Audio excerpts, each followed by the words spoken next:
Hey everyone, welcome back to Pokemon Reborn. So on the last part, we dealt with the whole Glasswork Station. We ran through the entire gauntlet there, and at the end of it, we ended up inside of a black hole, sort of a dream sequence, and that's where I cut it off. I didn't want to show any further, even after we escaped that black hole and we returned to Calceon City, because one, there's a lot of path differences, and two, I just kind of wanted this walkthrough to be a little bit more spoiler-free. You know, it's only a walkthrough, it's not a let's play, although I am planning on working on Pokemon Rejuvenation eventually, and when we get to that, I'm thinking I'm going to make it more of a walkthrough let's play, kind of a combination of the sorts. But that's for later and not for now.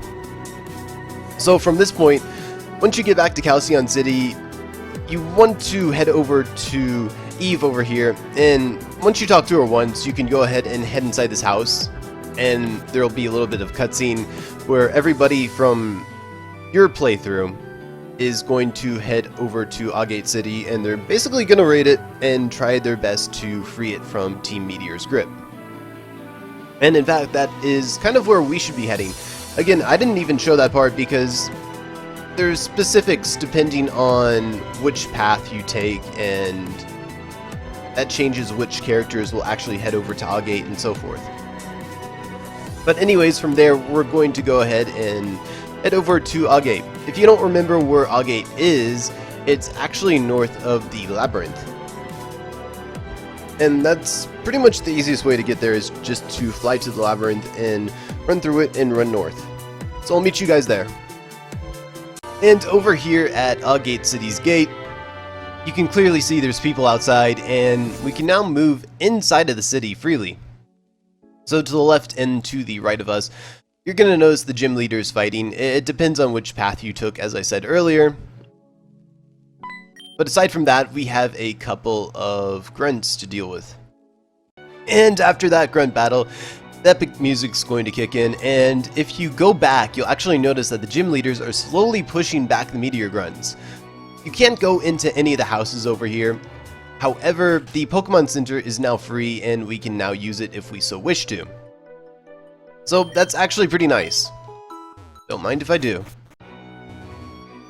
And from there, we have one more grunt battle, right here. Anyways, after that grunt, we can go ahead and move on.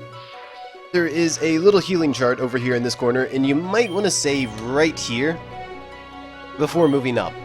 And from here, we'll basically enter a double battle against a couple of grunts with Hardy. Hardy is probably one of the best doubles partners in this entire game, so that battle is pretty easy. But next up is going to be Solaris himself, one-on-one with us.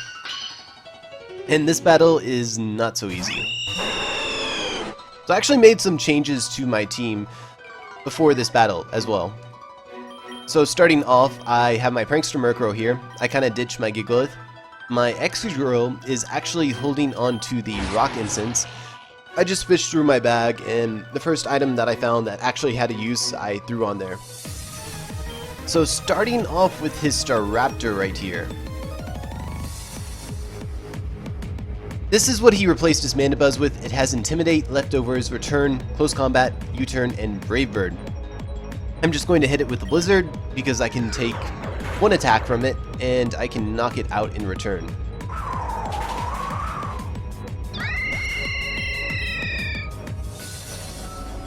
With this, he's going to try to send out his Tyranitar, and I'll send in my Infernape right here. Sandstream for an ability, Smooth Rock to make that Sandstream last 8 turns, Stone Edge, Earthquake, Crunch, and Fire Punch. I should be able to hit this with a close combat and just knock it right out of here.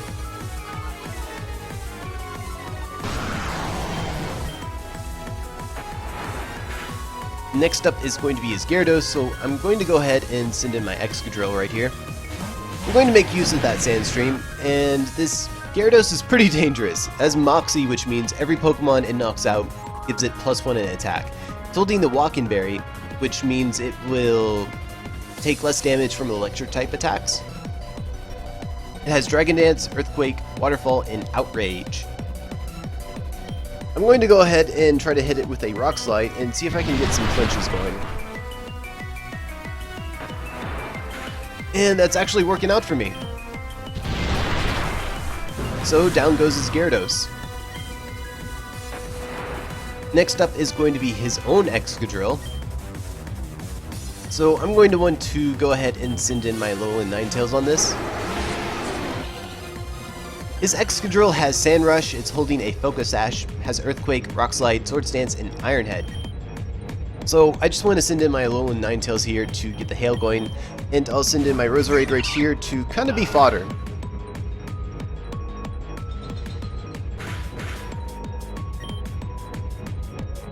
And it really doesn't matter what I do here. I'll just protect and die to the hail.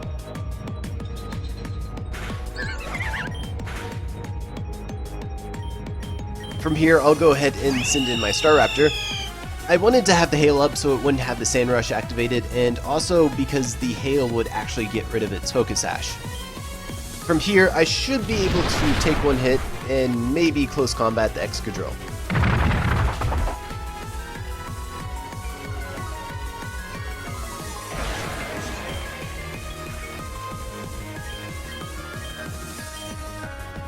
And the next Pokemon up should be his Scizor.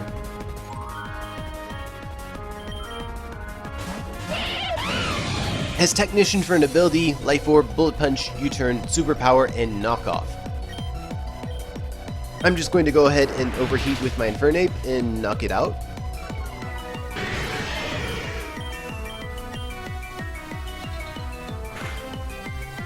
And finally, his Garchomp.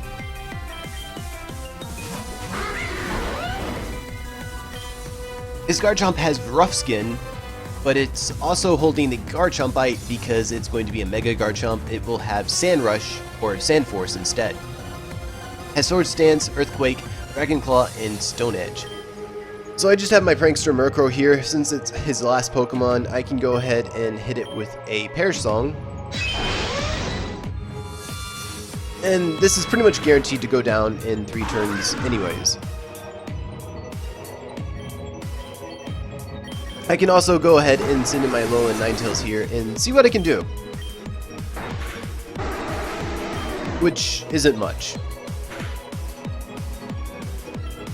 I assume because of the EVs and IVs of the Garchomp, there was no way my Ninetales was going to outspeed it, even though Mega Garchomp actually does have less speed than regular Garchomp. So I'm just going to waste 3 turns and watch it faint to the Perish Song.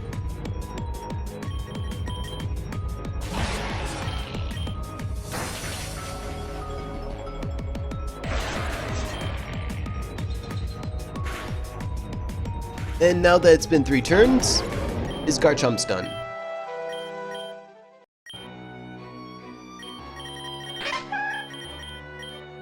And with that, you'll have your own little cutscene here. The cutscenes depend on the path that you've taken earlier. And from here, we will be free to pursue Lynn. The chase with Lynn really isn't anything special here. You just have to pretty much take any available route you can.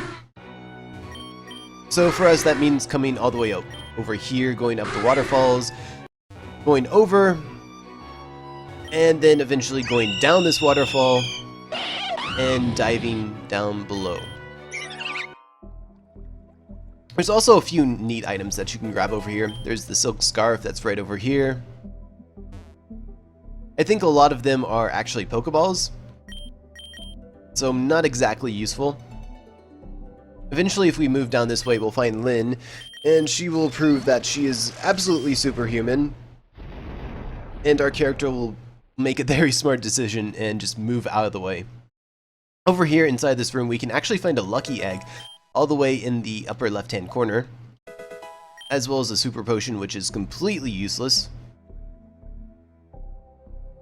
From here, we can go ahead and move up this way. And if we climb up this waterfall right here,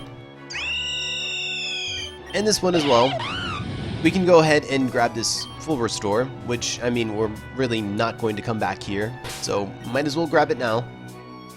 And from there, you might want to go ahead and just fly back to Agate City. And then from here, you might want to move all the way up over here and enjoy your cutscene. Anyways, after that cutscene, you'll finally have a completely freed up Agate City, which is absolutely wonderful. So there's a lot of things we can do here. First off is going to be inside of this house. There is a really lengthy side quest that I don't want to cover right now. So we're going to cover that in the next part. There's also sort of a side quest over here. Inside of here is a lady called B. And basically for every set amount of Pokédex entries that you have, she will give you an item. For 100, it's the Galladite. For 200, it's the Electrium-Z. For 300, it's a Froakie. For 400, it's a Mawilite. For 500, it's the TM for Psyshock. For 600, it's the Groundium-Z. And for 700, it's the Kangaskhanite.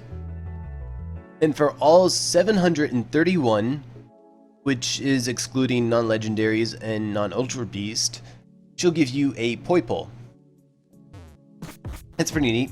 We can also come all the way up here and finally go up this rock climb spot right here. And if we go up, as I was saying before, I forgot to spray some repels.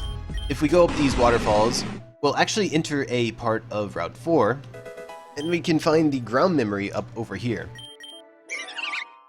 You can also access this section of Route 4 from Agate City now, but I'm not really interested in that. So back here in Agate City, we can this time go left from the center, and by stopping off in this house, we can actually find a hiker. He's dozed off, and we'll wake him up and he will go ahead and be on his merry way. We'll check up on that in a bit later. And from over here, you'll actually find a lady over here in this house, assuming you finish the gang application side quest, who is a relative of one of the members. And what she'll do is she'll trade you either an Oshawott or a Litten, depending on which gang you are a part of. She'll trade you the Oshawott for a Ledian, and she'll trade you the Litten for a Stantler. The Stantler can be found on Route 1 or the Labyrinth, and the Ledian can be found in Tanzan Cove during the morning. The Stantler is a bit harder to find, in my opinion. Also, something else to note is that they're not holding items. So whether you got the choice specs or the choice band from your gang's application side quest, that's pretty much all you're going to get. You're not going to get the other from this trade. So anyways, with all of that taken care of, let's go back to Route 4 and check up on that hiker. Anyways, over here in Route 4, you'll find the hiker that we talked to earlier, and if you talk to him, he will challenge you to a battle. So we're going to go ahead and just beat this hiker down. After you defeat him, he will go ahead and let out all his Pokemon for us to interact with. You can go ahead and talk to him, and he'll give you a couple of Pokesnax as well. So for starters, you want to talk to the hiker again, and he'll ask if you have a black belt. If you do, you can go ahead and hand it over, and he will give it to the Throh. He'll also give you the fist plate in return. From here, you want to go over to the Altaria, give it some of the Pokesnax that you received, and then you want to go down to the Golem and give it some of the Pokesnax that you received. The Golem's going to get excited, wake up the Kamo. The Kamo and the Throh are going to fall and create a rock climb spot just for us. So from here, we can climb down here, then we can waterfall all the way down over here, and we can find the Sceptilite. And there's a couple of hidden items like that Ultra Potion. What else is really interesting about this spot is in the grass over here, you can actually find wild Snivy. So just like here, I have the wild Snivy that I found. You might want to catch one. It's going to be really useful for the Pokemon Egg, Starter Egg side quest later. And it's not 100% encounter, but you can find them in here, down here in the grass in this area. Anyways, from here, we're going to go ahead and go back to Calceon City. There's one last side quest that I really want to go over before we finish up here. So back here in Calceon City, if we go south and go down this exit gate, You have to have these stairs rebuilt, by the way. If we move over this way and move all the way over here, we'll find a woman inside of here. She'll question us and battle us. After defeating this absolutely crazy lady, she's going to go ahead and run off. And we want to make our way all the way over to the Calceon City Gym. So if we move all the way back over here, we want to make our way to the battle arena and try not to walk on anything like I just did. Anyways, here in the gym, what you need to do is on this floor over here, you need to input a specific code into the floor. I'm going to flash that on the screen really quickly. It'll also be in the description. I'm not going to make you watch me actually put this into the floor. Instead, I will cut right to the point. Anyways, once you're done with the puzzle, there will be a door over here that'll open in the back. And when we move all the way back here, we can grab the Charizardite X, and we can go over here and talk to this lady again. She'll ask how we found us, and then she will ask for proof that we are actually friends of the family that owns the gym. And the solution to that is pretty simple. If we fly here to Tanzan Cove, we can actually go ahead and go inside the mansion, talk to this bookcase right over here, and take the family picture. With that in hand, we can go ahead and return to the gym, and back inside the secret room in the gym, we can talk to her again, give it to her, and she will do us a favor by giving us a Torchic egg.